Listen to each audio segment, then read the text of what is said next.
Final segment of the Ron Show, and piggybacking on the economic discussion we were just having a few minutes ago, even Ron DeSantis admits that the economic indicator that creates, I think, the most lag for enthusiasm in a second Joe Biden presidency would be inflation. Costs, right? And Americans don't want to hear about supply chain issues and corporate greed. It doesn't seem to resonate with them, although those are valid concerns. Ron DeSantis also says, but that last year with COVID, I think, was mishandled dramatically. Shutting down the country was a huge mistake. Printing trillions and trillions of dollars was a huge mistake. That set the foundation for the inflation that we see. Granted, Biden came in and poured gas on the fire. It was reckless that he did trillions. But if you look, you have trillions and trillions of dollars. Of course you're paying more for that. You're going to have inflation when that happens. Let me point out some differences in the Trump stimulus and the Biden stimulus. First of all, Trump's stimulus was about twice as much as Biden's. Second of all, Trump's stimulus was predicated a lot by enthusiasm on his part to salvage his presidency. Joe Biden wasn't looking to salvage his presidency. He had just gotten sworn in and was pressing for additional stimulus. It wasn't to save his presidency, it was to save the economy. The other inconvenient truth is the stimulus money that we got, whether it be under the Trump administration or the Biden administration, that many Americans used just to survive on, yes, contributed to inflation, supply versus demand, right? And when we weren't creating enough of the supply, but demanded the supply that was on the shelves, it was going to create supply-demand problems down the road regardless. And then you factor in the supply chain problems. And then you factor in businesses trying to make up for lost time when they weren't making money during the shutdown to make some back and then some.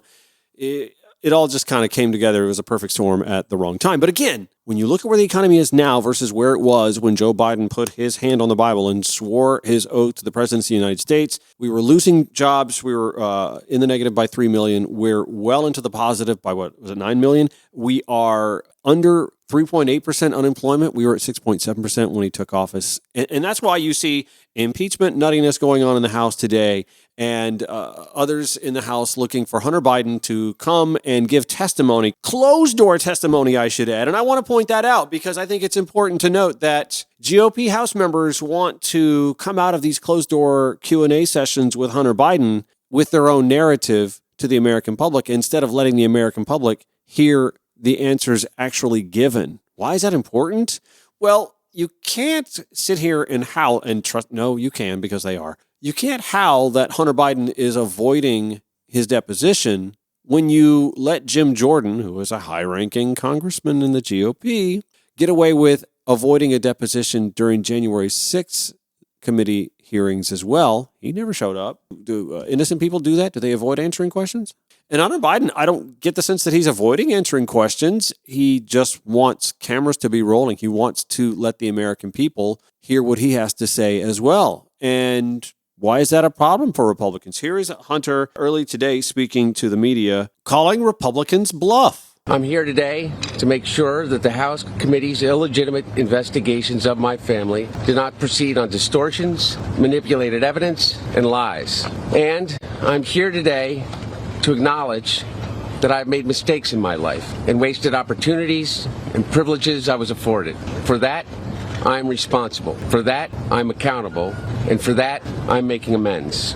But I'm also here today to correct how the MAGA right has portrayed me for their political purposes. For 6 years, MAGA Republicans, including members of House committees who are in a closed-door session right now, have impugned my character, invaded my privacy, attacked my wife, my children, my family, and my friends. They have ridiculed my struggle with addiction, they have belittled my recovery, and they have tried to dehumanize me, all to embarrass and damage my father, who has devoted his entire public life to service.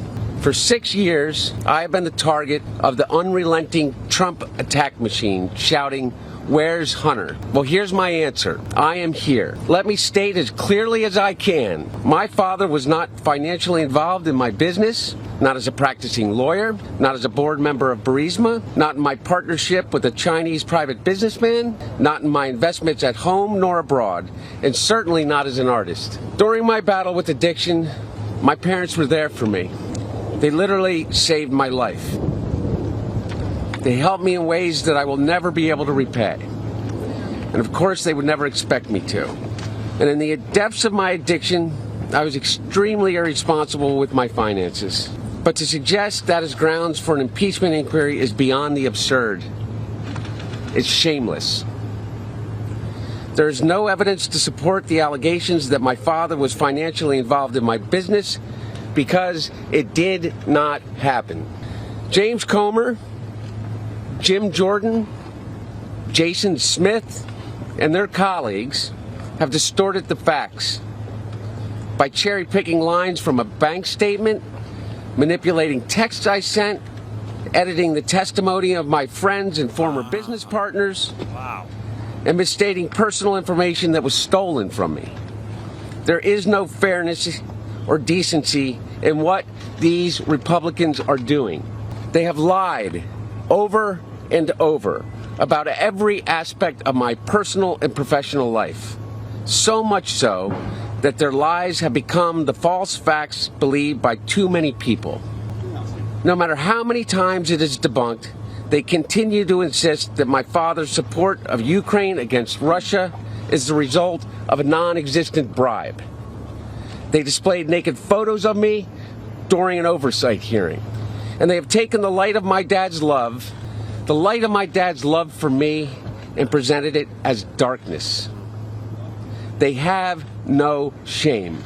These same committee chairmen have engaged in unprecedented political interference in what would have already been a 5-year investigation of me. Yet, here I am, Mr. Chairman, taking up your offer when you said we can bring these people in for depositions or committee hearings, whichever they choose. Well, I've chosen. I am here to testify at a public hearing today to answer any of the committee's legitimate questions. Republicans do not want an open process where Americans can see their tactics. Bingo. End of story. It's going to do it for The Ron Show.